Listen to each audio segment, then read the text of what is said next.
واصحابہ المتعدبین بآدابہ اما بعد فاعوذ باللہ من الشیطان الرجیم بسم اللہ الرحمن الرحیم ان الدین عند اللہ الاسلام وما اختلف الذین اوتوا الکتاب الا من بعد ما جاءهم العلم بغیا بینہم ومن یکفر بآیات اللہ فإن اللہ سریع الحساب صدق اللہ العظیم اللہم نبر قلوبنا بالقرآن وزین اخلاقنا بالقرآن وادخلنا الجنة بالقرآن ونجنا من النار بالقرآن قال اللہ تبارک وتعالی فی شان حبیبی وعظمت رسولی ان اللہ وملائکتہ یصلون علی النبی یا ایھا الذین آمنوا صلوا علیہ وسلموا تسلیما اللہم صل وسلم بارک علی محمد معدن الجود والکرم وآلہ وبارک وسلم صلاۃ و سلام علیک یا رسول اللہ صلی اللہ تعالیٰ علیہ وسلم۔ بے شک دین اللہ کے نزدیک اسلام ہے۔ کتاب والوں نے جو اختلاف کیا، علم آنے کے بعد اللہ کی آیتوں کو جھٹلایا، بے شک اللہ بہت سخت حساب لینے والا ہے۔ انسانی زندگی کا ایک تال میل، تعلقات، ایک دوسرے سے ربط ضبط اور اچھے بہتر تعلقات فکر کے متحد ہونے سے ہیں، سوچ کا ایک ہونے سے ہے، اور اس سوچ کے ایک ہونے، فکر کے متحد ہونے سے جو یکتائیت ہے، یکجہتی ہے، ایک اتفاق ہے، ایک اتحاد ہے، اس کا ایک اپنا فائدہ ہے، اس کا نفع ہے۔ اس کے باوجود انسان کو اللہ تبارک تعالیٰ نے مختلف طبیعت، مختلف مزاج، مختلف سوچ کے ساتھ پیدا فرمایا۔ پیدا ہونے کا طریقہ اس کا بالکل مختلف ہے، لیکن اوپر کے اعتبار سے ان کو ایک چیز پر متحد کیا جا سکتا ہے۔ دونوں نظام کائنات کا حصہ ہے۔ ہر انسان کو مختلف طبیعت کے ساتھ پیدا کیا، مختلف سوچ کے ساتھ پیدا کیا، مختلف فکر کے ساتھ پیدا کیا، پھر ان کو دنیا میں بھیجا، پھر انہیں ایک اتحاد، ایک فکر، ایک سوچ پر رہ کر کام کرنے کے طریقے بیان فرمائے۔ اس کو یوں ہی کہہ سکتے ہیں کہ ہم نے آبادی کے ترتیب میں آبادی ترتیب دی، روڈیں نکالی، چوراہا نکالا۔ یہ چوراہا نکالنے کا معنی یہ ہوا کہ چاروں طرف سے لوگ یہاں پہنچیں اور چاروں سمت کی طرف جائیں، ہر کوئی اپنے سمت کی طرف نکلے۔ اب ایک سمت والا دوسرے سمت کے خلاف جائے گا، یہ تھوڑا سا اختلاف ہوا۔ ان اختلاف والے راستوں کے ساتھ ان کو متحد رکھنے کے لیے ایک سگنل بنایا گیا، تاکہ آپ جب جائیں تو آپ نہ جائیں، آپ جائیں تو پھر آپ نہ جائیں۔ اس انداز سے انسان کی زندگی کو اللہ تبارک تعالیٰ نے مختلف طبیعتوں کے ساتھ پیدا کیا، مختلف فکر کے ساتھ، مختلف سوچ کے ساتھ، لیکن ان کو پھر وے دیا کہ آپ ایک سوچ، ایک دائرے کے حساب سے ایسے ایسے چل سکتے۔ اس کو قرآن نے کہا ان الدین عند اللہ الاسلام۔ اللہ کے نزدیک اچھی سوچ، اچھی فکر، اچھا عقیدہ، اچھا نظریہ اسلام ہے۔ اس کائنات کو جس نے بنایا ہے، اس نے ایک وے ساری انسانیت کو دیا کہ اس پر آپ چل سکتے ہیں۔ اس کو اپنانے کے بعد اپنے اپنے وے میں زندگی گزارتے ہوئے اللہ کی بندگی کر سکتے ہیں۔ یہ ایک وہ بنیادی قاعدہ ہے جو ہمیں آپ کو کہیں پر بھی سمجھنے کے لیے مقصد دے گا، ایک طریقہ دے گا۔ گفتگو آج اس چیز پر ہے کہ جب انسان مختلف سوچ و فکر کے ساتھ ہو تو رہ کیسے کر سکتا ہے۔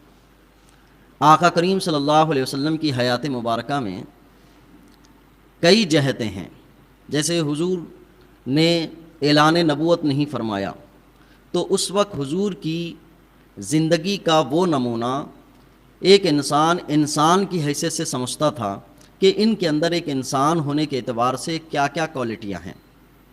لیکن جب اعلان نبوت ہوا، اعلان نبوت کے بعد آقا کریم صلی اللہ علیہ وسلم کی ذات مبارکہ کو ایک حاوی، ایک لیڈر، ایک میسنجر، ایک پیغمبر اس ذات سے دیکھا جانے لگا۔ اور ہر انسان کی زندگی میں کئی حیثیتیں ہیں۔ میں کسی کے ماتحت ہوں، میرے کوئی نیچے ماتحت ہیں کہ جن پہ میں آرڈر کر سکتا ہوں، اور میرے اوپر جو ہیں میں ان کا آرڈر فالو کر سکتا ہوں، اور میرے ساتھ کچھ وہ لوگ ہیں نہ میں ان کو آرڈر دے سکتا ہوں نہ وہ مجھے آرڈر دے سکتے ہیں، میرے دوست ہیں۔ تو میں کئی جہت سے زندگی گزارتا ہوں، اور کئی جہت سے جب میری زندگی گزرتی ہے تو ان میں میرے لیے آئیڈیالوجی کیا ہو، کیا میں کسی کے ماتحت ہوں؟ تو جب میں ماتحت ہوں تو مجھے کوئی اوپر آرڈر دے رہا ہے تو میں اس کو فالو کر رہا ہوں، کیا میں اپنے سے نیچے والے کے ساتھ بھی ایسے ہی رہوں کہ وہ مجھے جو آرڈر دے میں اس کو فالو کروں؟ تو اس سے انسانی زندگی میں خلل آئے گا۔ جس طرح سے میرے والد کے بتائے ہوئے طریقے کو فالو کرنا میرے لیے لازم، لیکن میرے بیٹے کے بتائے ہوئے طریقے کو فالو کرنا لازم نہیں۔ اگر میں والد کے طریقے کو بھی من و عن اسی انداز سے لوں اور بیٹے کے طریقے کو بھی من و عن اسی انداز سے لوں، یا تو والد کی حیثیت کم ہو جائے گی یا بیٹے کی حیثیت بڑھ جائے گی، دو میں سے ایک ہوگا۔ یہی کیفیت آج ہمارے درمیان ہے، اس حیثیت سے کہ اولاد کے لیے ماں باپ ایک فیصل، ججمنٹ، آرڈر دینے والے کم، بچے کے آرڈر کو فالو کرنے والے زیادہ ہو گئے، کہ بچہ میرا یہ بول رہا ہے، بچہ میرا وہ بول رہا ہے، بچہ میرے کو یہ کرو بول رہا ہے، بچہ میرے کو وہ کرو بول رہا ہے۔ تو نیچے والے کے احکامات کو اوپر والے فالو کرنے سے نیچے والا کبھی بھی نیچے والا نہیں رہ رہا ہے، وہ اوپر والا ہو رہا ہے۔ اس کے لیے ایک لفظ بولتے ہیں ہمارے پاس کہ سر پہ چڑھ گیا، یہ سر پہ چڑھنا ایک لفظ استعمال ہوتا ہے۔ ایسی ساری کنڈیشنیں ہیں، ترتیب ہیں۔ نبی کریم صلی اللہ علیہ وسلم کی حیات مبارکہ کو جب اس وقت دیکھتے ہیں کہ آپ نے اعلان نبوت نہیں فرمایا، آپ اپنے دادا کی کفالت میں تھے، پھر اس کے بعد اپنے چچا کے ساتھ، پھر اپنے بھائی حضرت علی رضی اللہ تعالیٰ عنہ کے ساتھ اور دیگر کے ساتھ، وہاں ہمارے لیے بہت زیادہ چیزیں نمونہ ہے۔ جب حضور اعلان نبوت فرماتے ہیں، اس کے بعد آپ کی حیثیت جو لوگوں کے درمیان متعارف ہوئی وہ ایک جج کی طرح، کہ آپ جو حکم ارشاد فرمائیں لوگوں کو فالو کرنا ہے۔ اور نبی کریم صلی اللہ علیہ وسلم کی حیات مبارکہ اپنی ازواج کے درمیان وہ ایک حیثیت ہے، حضور اپنے ماتحتوں کے ساتھ کیسے رہتے، یہ ساری چیزیں ہیں۔ اور ہر انسان اس ماحول سے جھنجھتا رہتا ہے، اور اس میں اس کو صحیح آئیڈیالوجی نہ ملنے کی وجہ سے تھوڑا سا اختلاف اور انتشار ہوتا ہے۔ یہ ساری چیزوں کو بیان کرنے کے بعد ہمیں وہ حیثیت اپنی معاشرت میں لینا ہے کہ کسی کے ساتھ رائے کا اختلاف ہو جائے، کسی کے ساتھ سوچ کا اختلاف ہو جائے، تو اس کے ساتھ تعلقات کو کیسے نبھایا جاتا ہے، یہ حضور کی سیرت کا حصہ ہے۔ ہمارے نیچے ماتحت ہیں، ماتحت کے لیے ہمارے پاس کیا آئیڈیالوجی ہوتی ہے؟ جیسے بچے ہیں، بچوں کے لیے ہم یہ رہتا ہے کہ گھر کے لیے الگ کیفیت ہوتی ہے اس کی، جب ہم اس کو فنکشن ہال لے جاتے ہیں تو الگ کیفیت ہوتی ہے۔ کیوں؟ فنکشن ہال لے جانے یا کسی باہر لے جانے میں ہماری کیفیت یہ ہوتی ہے کہ یہ میری عزت ہے، یہ میرا اخبار ہے، پتہ نہیں لے جا کے کیا نیوز دے گا یہ۔ تو وہ کبھی کبھار ایسی حیثیت ہوتی ہے کہ ہم پورا سمجھا کے بیچتے ہیں کہ چلنا ہے وہاں جا کے سب کو سلام کرنا اور ایسا کرنا، ویسا کرنا، ایسا کرنا۔ گھر میں ہمارے پاس یہ کیفیت نہیں ہوتی ہے۔ کیوں؟ کیونکہ وہ ہماری عزت ہے، ہمارا اخبار ہے، باہر جا کے کھلے گا تو لوگ ہماری تصویر دیکھیں گے، تو اسی لیے پہلے ہی سمجھاتے ہیں۔ وہ بطور مسکراہٹ ہی کی کسی نے کہا تھا کہ ایک بچہ اپنے باپ کی کیفیت بیان کر رہا تھا، کہہ رہا تھا کہ والد صاحب ہمارے آفس میں جاتے ہیں تو یہ، تو باپ خوش ہوا، میرا بیٹا ہے، میری نقل کر رہا ہے۔ پھر تھوڑی دیر کے بعد بچے نے کہا ابا گھر پہ کپڑے دھوتے ہوئے، بچے نے کہا پوری عزت نکال دیا اس نے۔ تو ایک کیفیت ہماری ہوتی ہے، تو ہم ایک بچے کو ایڈوائز کرتے ہیں، ایک ترتیب دیتے رہتے ہیں، تو ماتحت کو وہ ہمارا اخبار بن کے باہر آتا ہے۔ یہ سب کی کہانی ہے، شاید میں بھی شامل ہوں اس میں، کہ اس کو ایسا ہوتا ہے۔ نبی کریم صلی اللہ علیہ وسلم کی حیات مبارکہ میں کہ جب اختلاف ہو کسی چیز کا، رائے کا اختلاف ہو، سوچ کا اختلاف ہو، معاملات کا اختلاف ہو، تو اس میں تعلقات کیسے بنے رہتے ہیں، اور اس کی کیفیت آج ہمارے درمیان بالکل ہی مفقود ہوتی جا رہی ہے۔ نبی کریم صلی اللہ علیہ وسلم نے ایک رائے دی تھی اس موقع پر کہ جب حجر اسود کو نصب کرنے کا مسئلہ تھا، سارے قبیلے والے لڑ گئے تھے کہ ہم نصب کریں گے، ہم نصب کریں گے، ہم نصب کریں گے، یہ شرف ہم حاصل کریں گے۔ اور اس وقت اعلان نبوت نہیں فرمایا، ابھی آپ نے اپنے نبی ہونے کا اعلان نہیں کیا، آپ کو لوگوں نے صرف ایک عام انسان کی حیثیت سے دیکھا۔ آقا کریم صلی اللہ علیہ وسلم اس مقام پر موجود تھے، مشورہ ہوا، رائے یہ طے پائی کہ صبح صادق کے وقت حرم شریف میں جو بندہ رہے گا وہ جو فیصلہ کرے گا وہی مان لیا جائے گا۔ صبح دوسری ہوئی، حرم شریف میں دیکھا گیا تو سب سے پہلے میرے حضور کی ذات تھی وہاں۔ حضور نے ارشاد فرمایا کہ اب فیصلے کا حق مجھے ہے، تو آپ نے ایک چادر منگائی۔ چادر منگانے کے بعد حجر اسود کو بیچ چادر میں رکھا اور ہر قبیلے کے ایک ایک آدمی کے بارے میں کہا کہ آئے سب کوئی مل کے ایک ایک چادر پکڑ لے، چادر کو پکڑ لے۔ تو سب آئے، تو ایسا ہوا کہ ہر قبیلے کے آدمی نے پتھر رکھنے میں اپنے آپ کو شامل کر لیا، اس چادر سے پھر اٹھا کر بعد میں رکھا گیا، تو چادر پکڑنے میں سب کو شامل کر لیا گیا۔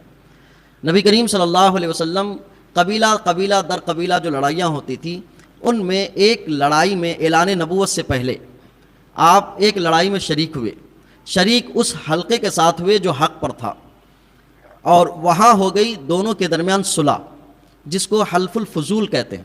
حلف الفضول کے حوالے بہت آئیں گے آپ۔ دو لوگ تھے، اس کی طرف سے ایک شاید غالباً فاضل نام تھا اور ادھر سے ایک آدمی جو ہے فضیل نام تھا، ان دونوں نے مل کر اس کو جو ہے صلح کرائی تھی، تو نام حلف الفضول پڑ گیا تھا۔ تو وہاں یہ بات ہوئی کہ اب دونوں میں آپس میں کوئی کسی کے ساتھ جھگڑا نہیں کرے گا اور کوئی کسی کے ساتھ لڑائی نہیں کرے گا۔ اگر کسی نے غلطی سے کسی ایک کو مارا تو اس کے بدلے میں دیت دی جائے گی، دوسرے آدمی کو نہیں مارا جائے گا۔ پہلے یہ تھا کہ اگر ادھر سے ایک آدمی مارا گیا تو بدلے میں دو مارے جاتے تھے، یہ طریقہ چلتا تھا۔ تو اس صلح میں حضور تشریف فرما تھے، اور اس صلح کا تذکرہ حضور نے اعلان نبوت کے بعد کئی دفعہ کیا کہ حلف الفضول مجھے بہت پسند ہے، آج بھی مجھے ایسی کوئی رائے دیتا ہے تو میں اس کو قبول کر لوں گا، اور اس کے بدلے اگر وہ سرخ اونٹ مانگے تو میں دے دوں۔ تو حضور یہ اس کو پسند فرماتے تھے۔ اعلان نبوت کے بعد اب سارے صحابہ مسلمان آپ کے ماتحت بھی ایسے کہ اپنی جان، مال، عزت، آبرو، ماں باپ، ساری دنیا سے سب سے زیادہ عظیم حضور کی ذات کو مانتے۔ اب اتنی بڑی ذات اور یہ اتنے ماتحت کہ جنہیں سانس لینا، جنہیں گفتگو کرنا بھی، یعنی بے تکلف گفتگو کرنا بھی ان کے ایمان و عمل کو عکارت کرتا ہو، اتنے باادب بنا دیے گئے اور اتنا ماتحت بنا دیا گیا۔ تب آقا کریم صلی اللہ علیہ وسلم صحابہ کے درمیان کیسے رہا کرتے تھے؟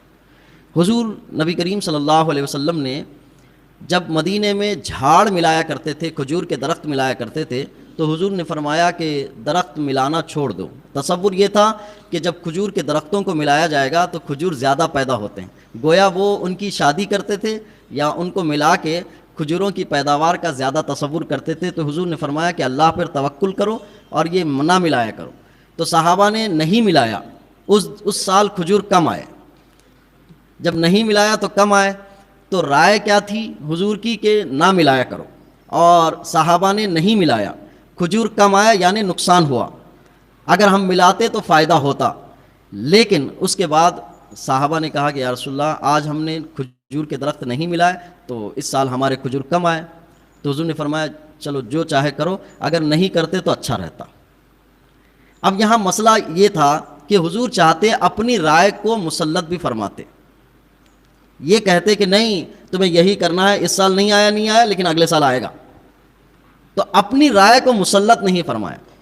آپ دیکھیں کہ حضور کی سیرت سے یہ پہلو کہ جس کو اللہ تبارک و تعالیٰ نے سید الانبیاء بنایا، سید المرسلین بنایا، ان کی ذات یہ ہے کہ آپ اپنی زبان سے جو بات کہیں وہ شریعت بن جائے، لیکن اپنے ماتحتوں کے درمیان حضور جس چیز کو ارشاد فرما رہے ہیں اور یہ دیکھ رہے ہیں کہ لوگ اس پر یقین نہیں کر پا رہے ہیں ابھی، تو آپ نے کہا ٹھیک ہے جیسے کرنا ہے کرو، اگر تم اس پر توکل کرتے تو زیادہ بہتر ہوتا، یہ ارشاد فرمایا۔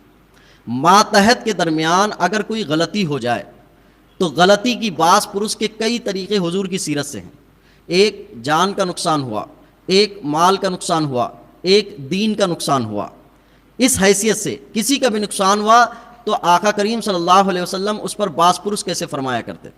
آج بھی ہمارے درمیان ماتحت ہوتے ہیں تو ماتحت کے ساتھ باس پرس کرنے میں، اس کی پوچھ تاچھ کرنے میں ہمارا طریقہ کیا ہوتا ہے جس سے ہمارے رشتوں میں بگاڑ پیدا ہوتا ہے؟ آقا کریم صلی اللہ علیہ وسلم کی خدمت میں حضرت انس رضی اللہ تعالیٰ عنہ رہا کرتے، 10 سال خدمت فرمائی آپ نے. تو 10 سال خدمت فرمائی. ایک مرتبہ مٹی کا برتن ٹوٹ گیا. ازواج مطہرات نے آ کر کہا یا رسول اللہ صلی اللہ علیہ وسلم، انس بڑی غفلت کرتے ہیں، یہ دیکھو مٹی کا برتن ٹوٹ گیا ہے اور انہوں نے توڑ دیا ہے. ایک لفظ ہوتا ہے ٹوٹنا اور ایک ہوتا ہے توڑنا. تو ٹوٹنے کو توڑنے سے تعبیر کر دیا کہ توڑ دیا انہوں نے. تو حضور نے ارشاد فرمایا انس نے توڑا نہیں، برتن کی عمر ختم ہو گئی تھی، وہ ایسے ہی نکل لیا. حضور نے حضرت انس رضی اللہ تعالیٰ عنہ سے ارشاد فرمایا کہ فلاں آدمی کو جاؤ بلا لاؤ. حضرت انس بہت چھوٹے تھے، انہوں نے کہا تھا کہ میں نہیں بلاتا. حضور نے فرمایا کہ انس جاؤ بلا لاؤ. تو حضرت انس چلے گئے بلائے نہیں، اور وہاں بچوں میں کھیلنے لگ گئے. حضور کا وہاں سے گزر ہوا، دیکھا کہ انس یہیں کھیل رہے ہیں. تو حضور نے ارشاد فرمایا انس تم یہیں ہو؟ تو حضور کو دیکھتی کہا نہیں ابھی جا رہا ہوں. پہلے وہاں بول کے گئے تھے نہیں جاؤں گا، اب یہاں آ کے ملنے کے بعد کہتے ہیں. حضور یہ کیفیت جانتے تھے کہ انس جو زبان سے بول رہا ہے. حضرت انس رضی اللہ تعالیٰ عنہ جب بڑے ہوئے تو اپنا چھوٹا واقعہ ذکر کرتے ہوئے کہتے ہیں کہ میرے دل میں تھا کہ جانا ہے، لیکن میں نے ایسے ہی کہا تھا کہ نہیں جانا ہے. تو حضور نے انس کی گفتگو کے انداز کو سمجھا تھا، اسی لیے جب انہوں نے کہا نہیں جانا ہے تب بھی آپ نے کہا کہ جانا ہے. تو جانا ہے یہ کہا تھا. اس حیثیت سے حضور نے چھوٹوں کے درمیان جو اپنے ماتحت ہے، میں اس بات کو اس لیے کہنا چاہ رہا ہوں کہ جیسے میں ایک پیر ہوں، میں ایک استاد ہوں، میں ایک باپ ہوں، میں ایک بہت بڑے یونٹ کا امیر ہوں یا بہت بڑی تحریک کا امیر ہوں، اور میں جب کسی ماتحت کو کوئی بات کہتا ہوں اور وہ نہیں کرتا ہے یا میری بات نہیں مانتا ہے، تو اس کی کنڈیشن ہمیں حضور کی سیرت سے پتہ کرنی ہے کہ کس طرح کی کنڈیشن. وہ معاملات دنیاوی ہیں، سامان سے ہے، چیزوں سے ہے، پیسوں سے ہے، اور حسن معاملات سے ہے، اخلاق سے ہے، کن چیزوں سے، اور اس پر کس طرح کا نتیجہ اخذ کرنا ہوتا ہے. اگر کوئی آدمی دنیاوی معاملے میں، دنیاوی پیسے کے معاملے میں، سامان کے معاملے میں اس کے ساتھ ایسا سلوک کرتا ہے کہ وہ اس کے نقصان کو بہت بڑا نقصان شمار کرتا ہے، تو اس کا اثر دین پر پڑے گا، اور وہ صرف آپ سے دنیاوی معاملات میں دور نہیں ہوگا، دین کے معاملے میں بھی دور ہوگا. یہ کیفیت میں اس کو پیش کرنے کی کوشش کروں گا کہ آقا کریم صلی اللہ علیہ وسلم اپنے ماتحتوں کے ساتھ رائے کے اختلاف میں، اب میں ان چیزوں کو نہیں ذکر کر رہا جو ہمارے برابر کے لوگوں کی رائے ہوتی ہے یا ہم سے اوپر کی رائے کے خلاف ہوتی ہے، میں نیچوں سے بات شروع کر رہا ہوں کہ اپنے سے جو نیچے ہوتے ہیں ان کے ساتھ اگر وہ ہمارے ساتھ رائے میں اختلاف کریں تب حضور کی سیرت کیا ہے، حضور کس انداز سے بیان فرماتے ہیں. نبی کریم صلی اللہ علیہ وسلم نے غزوہ احد کے موقع سے حضرت جبیر بن مطعم غالباً صحابی رسول ہیں، انہیں ایک پہاڑ کے علاقے پر 40 صحابہ کو دے کر کھڑا کیا تھا. کہا کہ 40 صحابہ آپ کی نگرانی میں ہوں گے، جب تک میں حکم نہ دوں آپ اس جگہ سے ہٹنا نہیں، یہاں سے بالکل نہیں ہٹیں گے آپ. حضرت جبیر بن مطعم رضی اللہ تعالیٰ عنہ، یہ ایک ایسا واقعہ تھا کہ اس سے بہت بڑا نقصان مسلمانوں کو ہونا تھا. تو حضرت جبیر بن مطعم کی عمارت میں 40 صحابہ پہاڑ کی چوٹی کے پاس کھڑے تھے اور غزوہ احد یہاں پر ہو رہی تھی. اس غزوہ احد میں مسلمانوں کو حضور نے یہ ارشاد فرمایا تھا اگر تم یہ دیکھ لو کہ مسلمانوں کی لاشوں کو گدھ نوچ رہے ہیں تب بھی وہاں سے مت ہٹنا، تم وہیں کھڑے رہنا جب تک کہ میرا حکم نہ آئے. حضور نے یہ تک ارشاد فرمایا تھا، یعنی ادھر کچھ بھی حالات ہوتے رہیں، میرا جب تک حکم نہیں آیا تم ہٹنا نہیں وہاں سے. حضرت جبیر بن مطعم رضی اللہ تعالیٰ عنہ پہاڑ کے پاس 40 صحابہ کو لے کھڑے. ادھر مسلمانوں کو فتح ہو گئی احد میں. جب فتح ہو گئی کفار بھاگ رہے تھے. بھاگنے کی کیفیت یہ تھی کہ ان کی عورتیں بھاگ رہی ہیں، بچے بھاگ رہے ہیں، بڑے بھاگ رہے ہیں. اب انہوں نے جو مال لایا تھا وہ مال چھوٹ کے جا رہا تھا، تو وہ مال غنیمت ہوا. اور جنگ کا قاعدہ یہ ہوتا تھا کہ مال غنیمت میں اگر مجاہدین میں سے کسی کے ہاتھ کوئی مال لگ گیا وہ اسی کا، یہ کیفیت ہوتی تھی. اب مجاہدین اس مال غنیمت کو لے رہے تھے. ادھر پہاڑ پہ کھڑے ہوئے صحابہ دیکھ رہے تھے کہ اب تو فتح ہو گئی ہے، مال غنیمت مل رہا ہے، چلو نیچے اترتے ہیں. تو حضرت جبیر بن مطعم نے کہا کہ حضور نے منع فرمایا ہے کہ جب تک میں نہ کہوں اترنا نہیں. صحابہ اترتے گئے، انہوں نے بار بار روکا، بار بار روکا، بار بار روکا، لیکن رکے نہیں، سب چلے آئے۔ ان میں سے غالباً 10 یا 12 صحابہ رک گئے۔ ادھر سے خالد ابن ولید کی کفار کی جانب سے فوج تھی، جیسے ہی مسلمانوں کو یعنی پہاڑ پہ سے اترتے ہوئے دیکھے، انہوں نے حملہ شروع کیا۔ ادھر سے حملہ ہوا، مسلمان ابھی جو فتح پائے تھے وہ شکست میں بدل گئی، اتنی شکست ہوئی کہ کئی مسلمان شہید ہوئے اس میں۔ اب کئی مسلمان شہید ہوئے، ان میں جبیر بن مطعم بھی شہید ہو گئے، جن کو حضور نے امیر بنایا تھا، اور وہ چھوڑے نہیں، وہ پہاڑ نہیں چھوڑے۔ جب 40 صحابہ تھے، ان میں سے 10-12 رہ گئے، باقی چلے گئے تو یہ کمزور پڑ گئے، ان کی شہادت نصیب ہوئی۔ اس کے بعد صحابہ نیچے اترے، اب مسلمان بکھر گئے، یہاں تک کہ آقا کریم صلی اللہ علیہ وسلم کی زخم بھی ہوئے اور خون بھی وہاں پر بہا۔ صحابہ کرام میں بعض نے حضور کو لے کر ایک بہت پہاڑی پر لے جا کر اپنا احاطہ دیا۔ بظاہر فتح کے بعد ایک شکست ہوئی، اس شکست کا سبب مسلمانوں میں سے بعض لوگوں کا حضور کی اطاعت نہ کرنا۔ اب یہ ایسا حکم ہے، ان میں سے میں کہتا ہوں اگر 1% بھی ہمارے اور آپ کے درمیان ہو جائے تو میں کہتا ہوں کہ قریب 1 سال زندگی بھر کے تعلقات ہم آپس میں ایک دوسرے سے توڑ کے بیٹھ جائیں، اور یہ کہیں کہ تیرے سے اتنا بڑا نقصان ہوا، اب ہونا نہیں، تو نہیں دکھنا تو کبھی نہیں دکھنا ہمارے قریب میں، ہمارے درمیان میں مت آنا۔ تو حضور کی جسم میں زخم آ گئے، اتنے زخم آ گئے کہ چہرے پہ خون اتنا آیا کہ حضرت عبید اللہ بن جراح رضی اللہ تعالیٰ عنہ کہتے ہیں کہ میں نے حضور کو سامنے دیکھ کر نہیں پہچانا کہ آپ ہیں، اتنا خون بہہ چکا تھا، سر پہ خلد یہ جو ہے اس پہ بھی زخم آ گئے تھے۔ تو اتنا بڑا نقصان تھا، فتح شکست میں بدل گئی، کئی صحابہ کی جانیں چلی گئی، لیکن میں آقا کریم صلی اللہ علیہ وسلم نے وہ صحابہ جو مال دیکھ کر آئے ہوئے تھے، جنہوں نے اطاعت نہیں کی تھی، حضور نے ان کے ساتھ وہ سلوک نہیں کیا کہ تمہارے ساتھ اب کوئی رشتہ نہیں رہے گا اور تمہارے لیے اب یہ احکامات ہیں۔ حضور نے ان کے اس غلطی کا احساس انہیں دلایا اور کہا کہ تمہاری غلطی کی وجہ سے ہم نے اتنا نقصان اٹھایا، لیکن یہ نہیں کہا کہ یہ سارا نقصان تمہارے ہی ذمہ، بلکہ کہا کہ یہ جمیع مسلمانوں کا نقصان ہے، خود کو بھی شامل کر لیا۔ یہ جب میں کیفیت پڑھتا ہوں نا تو میں یہ دیکھتا ہوں کہ ہم آپس میں جب کسی کے اختلاف رائے یا کسی کی سوچ یا کسی کی فکر یا کسی کے عمل کی وجہ سے کچھ نقصان ہو جائے تو ہم جو پلہ جھاڑ لیتے ہیں اپنے آپ کو اور یہ کہتے ہیں کہ اب تمہارا میرا کوئی تعلق نہیں، یہ ہمارے ایسے بنائے ہوئے کرتے کرتے بندہ آ کے ایک نقطے پہ شہید ہونے کی باتیں کر رہا ہے۔ فتح شکست میں بدل گئی تھی، پھر اس کے بعد مسلمانوں نے جام شہادت پیا تھا، آؤ کون کون کیا تھا اس کو سب معطوف کرو بیٹھ کے، یہ موقع نہیں دیا۔ نہ آپ نے بعد مسلمانوں نے کبھی ایسی صورت اختیار کی جو غزوہ احد میں ہوئی تھی۔ احساس انسان کی زندگی کا وہ قیمتی سرمایہ ہے کہ اگر اس کو باقی رکھنے میں زیادہ محنت کی جائے تو یقیناً انسان بن کر باہر آ جائے۔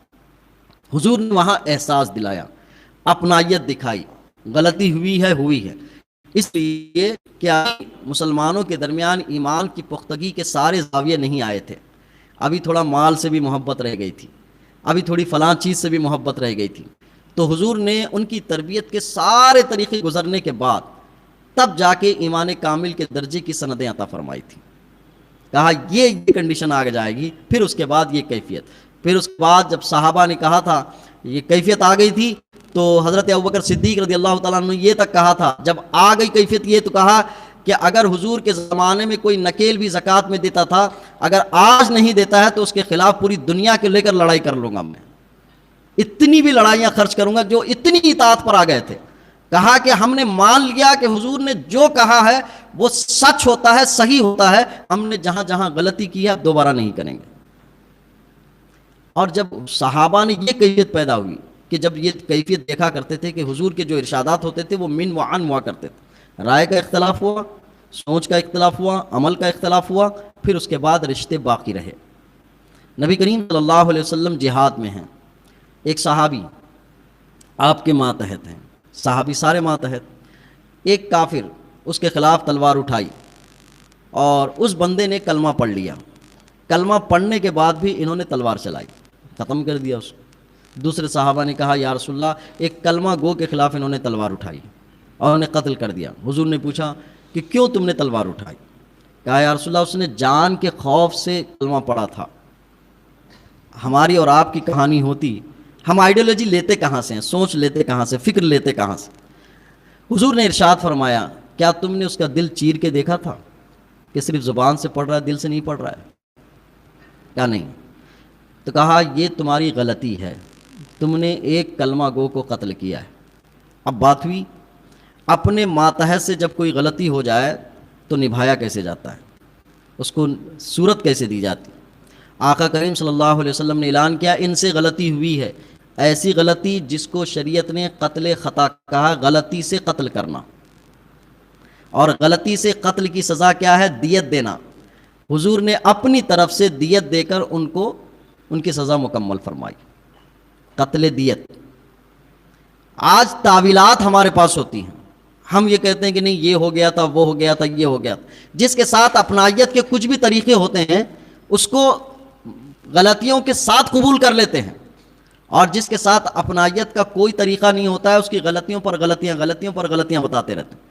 اپنوں کی غلطیاں ہو جائیں تو غلطیاں تسلیم کر لیں، اس کے بعد جو سزا بنتی ہے وہ سزا بھی کر لیں۔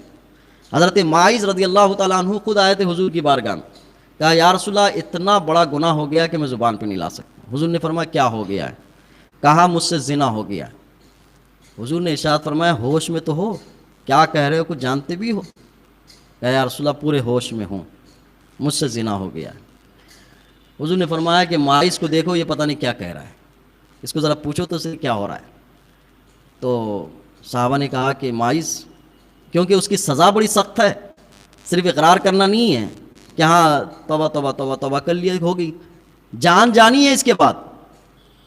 تو حضور نے فرمایا کہ ماعز کیا کہہ رہے ہو، کچھ سمجھ آتی ہے بات؟ کہا نہیں پورے ہوش سے بول رہا ہوں۔ کہا کہ ان سے پوچھ لو، کیا ذرا پوچھ لو ان سے ماعز کیا کہہ رہے ہیں، ماعز کیا کہہ رہے ہو تم جانتے ہو؟ تو ماعز نے کہا کہ ہاں گناہ تو ہوا ہے۔ اب حضور کا ارشاد، آقا کریم صلی اللہ علیہ وسلم نے ارشاد فرمایا لے جاؤ ان کو پتھر مارو۔ اب پوری حجت ہو گئی تھی، پوری دلیلیں ہو چکی تھیں، تو کہا پتھر مارو۔ پتھر مارے گئے۔ کتنے مارے گئے؟ پتھر اتنے مارے گئے کہ حضرت ماعز کا انتقال ہو گیا۔ انتقال ہو گیا تو صحابہ کرام رضوان اللہ تعالیٰ علیہم اجمعین نے دیکھا کہ ماعز کا انتقال ہو گیا۔ صحابہ نے بعض نے کہا یا رسول اللہ جب ماعز کو پتھر مارے جا رہے تو وہ بھاگ رہے تھے۔ حضور دل سے اندر اتنے تکلیف میں تھے، کہا کہ جب بھاگ رہے تو چھوڑ کیوں نہیں دیا؟ لیکن پلٹ پلٹ کے مارے، اور حضور ادھر پتھر مارے جا رہے ہیں، تکلیف حضور کو ہو رہی ہے، ایک ایک پتھر پر تکلیف، لیکن احکام شریعت کو نافذ کرنا تھا، اپنے ہو یا کوئی بھی ہو، احکام شریعت کا نفاذ کرنا تھا، غلطی کو غلطی تسلیم کرنا تھا۔ حضور نے ارشاد فرمایا کہ پتھر مارو، انتقال ہو گیا، شہید ہو گئے، یا آپ کہیں کہ حکم خداوندی کی تکمیلیت ہو گئی۔ بعض صحابہ نے کئی دنوں کے بعد حضرت ماعز کا تذکرہ کیا، ارے وہ تو زانی تھے، انہوں نے زنا کیا ہے۔ حضور اتنے ناراض ہوئے۔ حضور نے ارشاد فرمایا ماعز نے ایسی توبہ کی ہے کہ میری امت پر بانٹ دی جائے تو آدھی امت کے لیے کافی ہو جائے۔ توبہ کے بعد ان کی غلطی کا تذکرہ نہیں کیا جائے گا۔ آج ہماری کہانی یہ ہے کہ کسی سے ایک غلطی ہو جائے، اس کی زندگی ختم ہونے کے بعد بھی ختم ہونے تک ذکر کیا جاتا ہے، ارے وہ تو ایسا ہے، چاہے اس نے توبہ کی ہو، اس کی سزا اس کو مل بھی گئی ہو، یا بندہ مار کے بھی، اس کو پیٹ کے بھی، اس کے ساتھ سارے بدلے لے کر بھی کہتا ہے کہ نہیں وہ تو ویسا ہی ہے۔ میرے حضور کہتے ہیں کہ ماعز نے ایسی توبہ کی ہے کہ اگر آدھی امت پر بانٹ دی جائے تو کافی ہو جائے۔ یہ حضور کی سیرت ہے کہ رائے، سوچ، فکر اختلاف ہو جائے، عمل کا اختلاف ہو جائے، پھر اس کے بعد رشتے بنائے کیسے جاتے ہیں، رشتے نبھائے کیسے جاتے ہیں، تھوڑی تھوڑی سوچ کی بنیاد پر۔ میں مثالیں دیتے جاؤں گا تو آپ کو محسوس ہوگا، میں نے ابھی تک صرف ضابطے بتائے ہیں، قانون بتائے ہیں، اس کے بعد جب کہانیاں بتانے لگوں گا تو آپ کو لگے گا کہ یہاں تو چھوٹے چھوٹے مسئلے پہ تو رشتے توڑے جاتے ہیں، تعلقات موڑے جاتے ہیں۔ اب ایک ایگزامپل دیتا ہوں میں آپ کو۔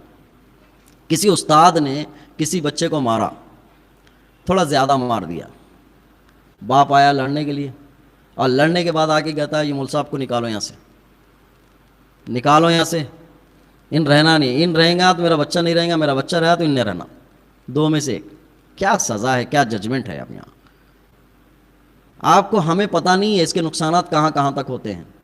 میں نے اس پر کئی گفتگو بھی کی ہے کہ آج کے ماں باپ نے بچوں کو مارنے کی جو سزائیں چھڑوائی ہیں اس کے نقصانات کہاں تک پہنچے ہیں. انسان جوڑتا نہیں ہے نا, کڑیوں سے کڑیاں ملاتا نہیں ہے تو اسے پتہ بھی نہیں چلتا ہے. چھوٹے چھوٹے بچوں کو ماں باپ نے اپنے کنٹرول میں رکھنا چھوڑ دیا, استاد کو کنٹرول کرنے کا اختیار نہیں دیا, مینجمنٹ کو اس سے کوئی تعلق نہیں. ہماری سوسائٹی, معاشرت میں بچے کی برائیوں کو روکنے کے لیے کسی کو بھی آپ بول نہیں سکتے, کوئی روک نہیں سکتا ہے. اس کو دے دیا نفسیانی اعتبار سے کھلا. اب وہ جا رہا ہے کھلے پن کے اعتبار سے, کسی مقام تک بھی پہنچ رہا ہے, پہنچنے کے بعد اپنی منمانی کر رہا ہے. یہاں تک کہ میں اسکول کے فرسٹ کلاس سے لے کر 10 تک بھی دیکھتا ہوں تو مزاجوں کی تبدیلی مجھے اسٹیپ بائی اسٹیپ سمجھ میں آتی ہے, پوری سمجھ میں آتی ہے کہ یہاں بدلا تو اس سے بدلنے سے یہاں بدلا, یہاں بدلنے سے یہاں بدلا. اب 9th اور 10th میں آنے کے بعد ماں باپ کہتے ہیں کہ ہمارے بچوں کو کچھ بھی نہ کو بولو, بھی پڑھا تو ٹھیک, نہیں پڑھا تو بھی جان چھوڑو, چپ آنے دو اسکول کو. آپ کے کنٹرول سے بھی گیا, استاد کو کنٹرول کرنے نہیں دیا آپ نے. آپ نے اگر خود کنٹرول کیا ہوا تو ان بچوں کی کہانی الگ ہے. آپ کم سے کم خود نہیں کنٹرول کرتے تو استاد کو تو کنٹرول کرنے دیتے کہ وہ کنٹرول کر لیتا. آپ نے وہ کنٹرول بھی ہٹا لیا. اب وہ گیا وہاں سے تو گیا کالج گیا, کالج جانے کے بعد اس کی آزادی اور بڑھ گئی. پروفیسر سے بات سمجھ میں نہیں, لیکچرار سے بات سمجھ میں, پیٹ دیا اس کو. چلیے پیٹ دیا صاحب, ایک کہانی ہے یہ, پیٹ دیا. وہ پروفیسر ہو سکتا ہے آپ کے ہی رشتہ دار میں ہو سکتا ہے کہ وہ پروفیسر آپ ہی کے کالج میں پڑھاتا ہو سکتا ہے کہ اس کالج میں کئی لوگ پڑھتے ہوں, ہماری بچی پڑھتی ہو, پڑھاتی ہو, اس کالج کا نام خراب ہو گیا, اس پروفیسر کا نام خراب ہو گیا. اور اس پروفیسر کے ساتھ میری یا تو دوستی ہے یا رشتہ داری ہے. ایک بچے کو نیچے سے کھلا چھوڑا تھا, وہ ہم یہ سمجھ رہے ہیں کہ جس کو ہم نے کھلا چھوڑا ہے وہ ہمیں کیا نقصان پہنچائے گا, وہ نقصان ہم تک پہنچے گا. کم سے کم آخری درجے میں جا کے ہماری کمیونٹی سے جڑ جائے گا وہ, کہ اس کمیونٹی کا ایک آدمی. ہم اپنی نسبتیں کتنی ہٹائیں گے. آج سب لوگ اپنا اپنا دیکھنے میں لگے ہوئے ہیں نا, اپنا اپنا دیکھنا سب کا نقصان کا سبب ہے. یہ سب کا دیکھو تو سب اپنا اپنا ٹھیک ٹھاک بنے گا. ہم نے اپنے ایک بچے کو کھلا چھوڑ دیا, جان چھوڑ کیا کرنا, ہاتھ سے نکل گیا.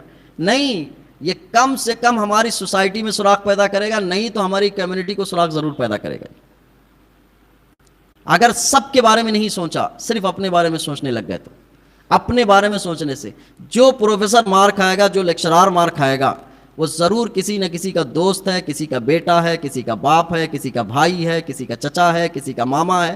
اس کے کانوں تک یہ بات ٹکرائے گی کہ ایک اسٹوڈنٹ نے میرے ماما کو, میرے چاچا کو, میرے خالو کو, میرے پھپھا کو, میرے ابا کو, وہ ان میں سے جڑا ہوا اتنے لوگوں کو نقصان پہنچایا اس نے, اور ہم سمجھ رہے ہیں کہ چھوڑ. اب جب سارے اسکولوں میں سارے بچوں کو کھلا چھوڑ دیا گیا ہو تو کوئی بھی محفوظ رہنے والا نہیں ہے. کوئی بھی کہیں بھی مار کھا سکتا ہے, کہیں بھی مار کھا سکتا ہے. دوسرے زاویوں سے عزتیں بچانے میں لگے ہوئے ہیں, اس طرف سے عزت جا سکتی ہے. یہ صرف ایک کہانی نہیں ہے, اور کئی کہانیاں ہیں جو معاشرت کو کھلا چھوڑ دیا ہے. اب مسجدیں محفوظ نہیں رہیں گی, مدارس محفوظ نہیں رہیں گے, عبادت گاہیں محفوظ نہیں رہیں گی, کیونکہ انسان کے نفس کو کھلا جب چھوڑ دیا جاتا ہے تو اس کے نقصانات ہر جگہ پر حاوی ہوتے ہیں. بہرحال یہ کلام کا میری گفتگو یہ تھی کہ ہم چھوٹی چھوٹی سوچ کے مطابق, اب کہا استاد کو نکال دو, جب تک وہ نہیں رہے گا میں نہیں رہوں گا, میرا بچہ نہیں رہے گا, یا بچہ رہے گا تو وہ نہیں رہے گا. بڑا اچھا ڈیسیشن ہوا یہ, اس طرح سے اس کو کر دیا آپ نے.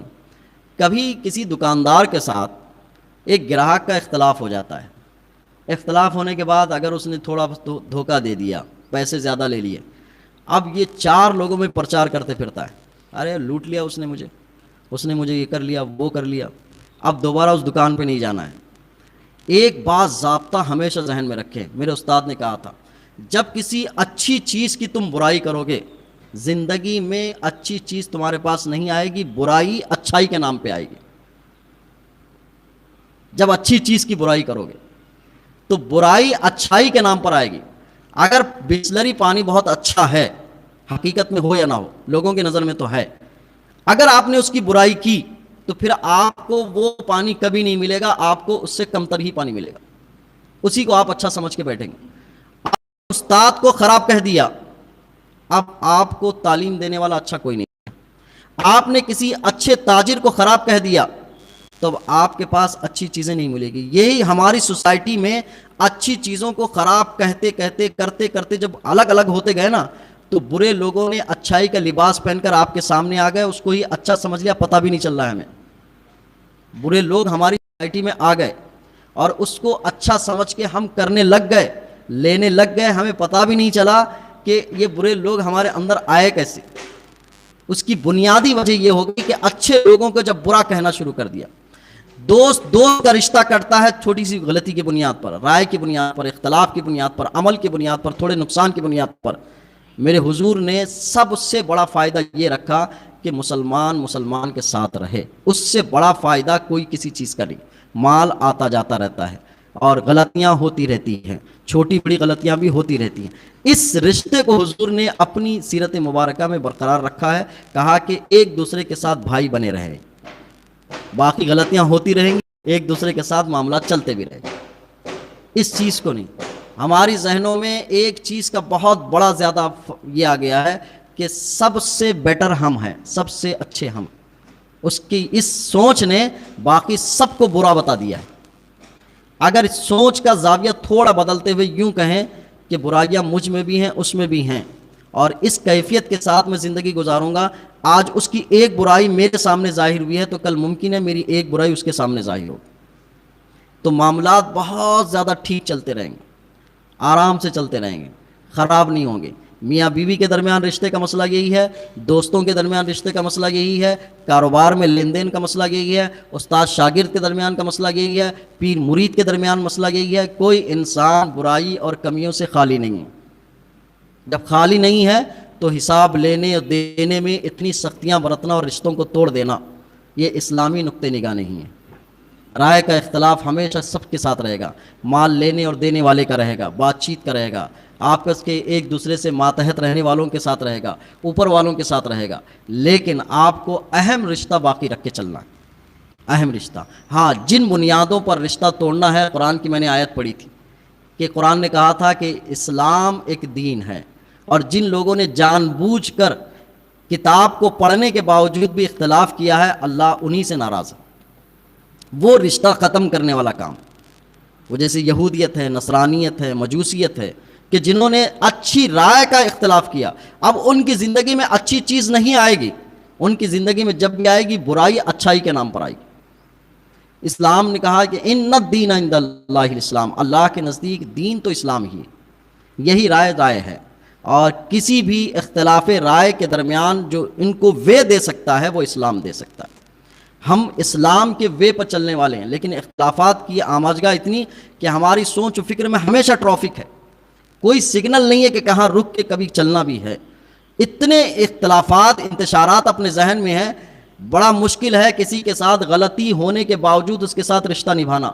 آج کوئی بتا دے کہ کسی کوئی غلطی دیکھنے کے بعد رشتہ نبھا رہا ہو, اگر رشتہ نبھا رہا ہو تو منہ ٹھیک ٹھاک ہو, یہ بھی ضروری نہیں ہے. منہ کم سے کم بگڑا ہوا ہوگا, اور اس کی غلطی بہت پچھلی بھی ہوگی نا, بہت زمانے کی, تو بھی وہ یاد رکھی جائے گی, اور یاد رکھ کے اس کو باقی رکھا جائے گا. اب کیفیت ہمارے مزاجوں کی یہ ہو گئی ہے, اچھائیاں کسی ایک دوسرے کی فوراً بھلا دی جاتی ہیں, برائیاں باقی رکھنے کے لیے اس کے اوپر پرورش کی جاتی ہے کہ اس نے فلاں ٹائم یہ برا کیا تھا, فلاں ٹائم یہ برا کیا تھا, فلاں تاریخ, وقت, واقعات, کیفیت کے ساتھ پورا یاد ہے, اور اچھائیاں ہاں کرا تھا, کیا کی کرا تھا, یاد نہیں ہے میرے کو. اس سے رشتے بنتے نہیں ہیں, بگڑتے ہیں.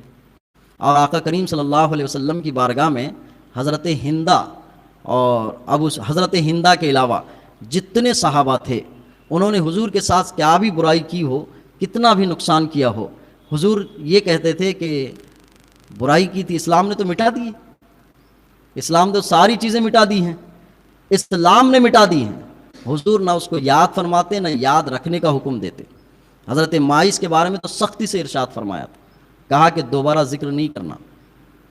تو یہ کیفیت اگر آتی ہے تو رشتے بہت اچھے سے بن سکتے ہیں. اور ہمارے استاد نے اس کو عملی طور پہ بہت کر کے بتایا. میں ایک واقعہ بہت اچھی طرح سے جانتا ہوں, ٹائم آپ کا کافی لے لیا ہوں. ایک مولانا تھے جو ہمارے استاد کے خلاف بڑے مجمع میں جلسہ کر کے تقریر کر کے خوب خلاف بولا, کہ یہ ایسے ہیں, وہ ایسے ہیں, ویسے. اور جو مجمع میں بولا جاتا ہے نا, وہ بہت ڈینجر ہوتا ہے. ایک آگ دو کے اندر بولا جائے تو وہ بہت آسان ہوتا ہے نپٹنا. اب کئی دنوں کے بعد انہیں شرمندگی ہوگی کہ میں نے غلط بیانی سے کام لیا ہے, بہت غلط بیانی لی. وہ آئے اتفاق سے ملاقات کے لیے. اب ملاقات کے لیے آئے تو کن کے درمیان آئے؟ ہم جیسے لوگوں کے درمیان آئے. اب شاگرد کے لیے تو حق بنتا ہے کہ ہمارے استاد کے خلاف بولا ہے, منہ توڑ دو اس کا. لیکن ہمارے استاد نے یہ سکھایا نہیں تھا کہ آنے والے کو منہ توڑ دیا جائے. تو پہلے سکھایا کہ بھئی آئیے, مہمان نوازی کی گئی ان کی. تو انہوں نے کہا یار میں بڑا شرمندہ ہوں, میں تو ایسے کیا تھا لیکن پھر بھی آپ لوگوں نے بڑی مہمان نوازی کی. تو سب مسکرائے. کہا کہ ہمارے ساتھ کوئی مسئلہ نہیں ہے, ابھی ملنے جاؤ گے وہاں کیسے فیس کرو گے وہ مسئلہ ہے آپ کا, ہمیں کیا ہے, ہم تو ہمارے سے کوئی مسئلہ نہیں کہ ہم آپ کو فیس کریں, آپ کو مسئلہ ہے کہ آپ فیس کیسے کریں گے. ملنے تو جانا ہے. ملنے گئے تو ہمارے استاد نے بڑے اچھے سے ملاقات کی اور کہا کہ حضور شاید آپ نے مجھے پہچانا نہیں. نہیں آپ کو کیسے نہیں پہچان سکتے, ہم تو پہچانتے ہیں آپ کو, آپ بڑے اچھے مقرر ہیں, خطیب ہیں, فلاں ہیں. نہیں حضرت میں وہ بات نہیں کر رہا تھا, میں کر رہا تھا کہ میں نے آپ کے خلاف فلاں فلاں بولا ہے. اچھا تو بولیے کیا ہے. نہیں میں معافی کرنے کے لیے. تو آپ نے کہا کہ ایک کام کریں, ایک جلسہ منعقد کریں, اسی جلسے میں اسی جگہ پر اسی طرح کے لوگوں کو بلائیں, وہاں پہ معافی مانگیں آپ, وہاں مانگیں آپ, یہاں نہیں. یہ ایک ایسا کام تھا کہ اب آئے ہاتھ کو تو ہم کہتے ہیں اب آیا اونٹ پہاڑ کے نیچے, پکڑو اس کو دھو ڈالو اس کو, اب آیا یہاں ملے گا نہیں. یہ آپ نے احساس دلایا, احساس یہ دلایا کہ جو غلطی آپ نے بھرے مجمع میں کی ہے نا, اس غلطی کو آپ خود دور نہیں کر سکتے. میں کیا, اس غلطی کو میں نہیں دور کر سکتا, آپ کر سکتے ہیں, لیکن آپ کرنے میں آپ کا دل مائل نہیں ہو سکتا ہے. جہاں غلطی ہوئی ہے وہاں جا کے کرنا پڑے گا آپ کو. پھر یہ وہ چیز نہیں ہے حقوق العباد والی کہ مسجد میں بیٹھ کے توبہ توبہ کر لیں. حقوق العباد کی کہانی تو یہ ہوتی ہے کہ جتنے لوگوں تک آپ نے اس کی برائیاں پہنچائی ہیں, اگر اس کی اچھائی ہوئی تو وہ اچھائیاں بھی پہنچانا آپ کی ذمہ داری ہے. بہت آسان کام ہے نہیں, کتنے لوگوں تک ہم پہنچاتے ہیں. ایک دکان کو خراب کرنے میں دوسرے لوگ محنت نہیں کرتے ہیں. وہ دکاندار سے کچھ بھی خراب ہوا تو یہی پرچار ہے, اس نے دھوکہ دیا ہے, فلاں یہ کیا ہے, فلاں یہ کیا, 10 لوگوں تک پہنچا دیا, اس کا گراہک خراب کر دیا. خراب کرنے کے بعد جب سارے دکانوں کے گراہک خراب ہو گئے تو آن لائن بزنس بڑھ گیا, برے لوگ اچھوں کے لباس میں آ گئے, ہمیں پتہ بھی نہیں چلا. وہی آدمی کم کر کے محبت میں کم کر کے دے سکتا تھا, ان لوگوں نے ہماری تجارت پہ قبضہ کر لیا, ہمیں پتہ بھی نہیں چلا. ہم برائیوں میں خوش ہیں کہ ایک دوسرے کی برائیاں کر کے بڑے مزے لے رہے ہیں. ہم رائے کے اختلاف کے ساتھ جینے کا طریقہ حضور کی سیرت میں ہے. دکاندار سے اختلاف ہو آپ جی سکتے ہیں اس کے ساتھ, میاں بیوی کے درمیان اختلاف ہو جی سکتے ہیں آپ, استاد شاگرد کے درمیان اختلاف ہو جی سکتے ہیں. میرے استاد نے تو اپنے استاد سے بھی اختلاف کیا تھا, لیکن جب اختلاف کو لکھا تھا انہوں نے بڑے ادب کے لہجے میں لکھا تھا. کہا تھا کہ ان کے جو دلائل تھے اس کو لفظ لکھا ارشاد, اور اپنے جو دلائل تھے اس کو لکھا عرض. دلائل میں اختلاف تھا, کہا کہ آپ ایک موقف رکھتے ہیں, میں ایک موقف رکھتا ہوں. استاد کے ساتھ اختلاف بھی بڑے ادب کے ساتھ کیا تھا. تو اختلاف رائے تو رکھی جاتی ہے, اور ہمارے استاد تو وہ ہیں کہ جب اختلاف کرتے تھے, اعتراض کیا جاتا تھا تو انعام دیتے تھے. ہاں اعتراض کیا ہے میرے خلاف, یہ لے انعام بولے تیرے, حق بنتا ہے تیرے کو اعتراض کرنے کا. ہم کوئی سبھی سوچ سکتے ہیں کہ اب میرے اوپر اعتراض کر رہا ہے, بڑا مشکل کام ہے. نہیں, دنیا کہانی بالکل الگ ہے اور میرے حضور کی سیرت بالکل الگ ہے. چند باتیں بے ترتیب میں نے آپ تک پہنچائی ہیں, کہیں نہیں سمجھ میں آئے گا تو میرے الفاظوں کا قصور ہے. اللہ مجھے آپ کو عمل کی توفیق عطا فرمائے.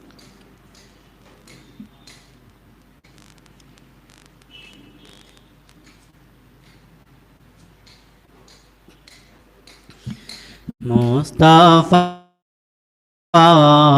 نے راہ مت پہلا ہوں سلام, شمع بز میں ہدایت پہلا ہوں سلام. ہم غریبوں کے آقا پہ بے درود, ہم فقیروں کے ثروت پہ لاکھوں سلام. مصطفیٰ جان راہ مت پہ لاکھوں سلام, شمع بز میں ہدایت پہ لاکھوں سلام کاش محشر میں جب ان کی آمد ہو اور بھیجے سب ان کی شوکت پہ لاکھوں سلام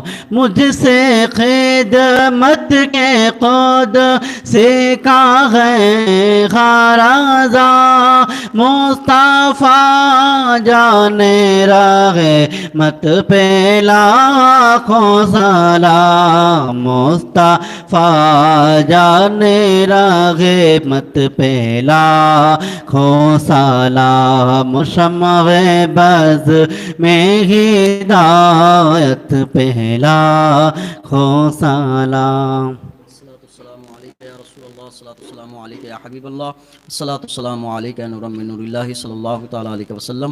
دنیا میں ہر آفت سے بچانا مولا، عقبا میں نہ کچھ رنج دکھانا مولا، بیٹھیں جو در پاک و پیمبر کے حضور ایمان پہ اس وقت اٹھانا مولا۔ وصلی اللہ تعالیٰ علی خیر خلقی ونور عرش محمد و آلہ و اصحابہ اجمعین برحمتک یا رحمت۔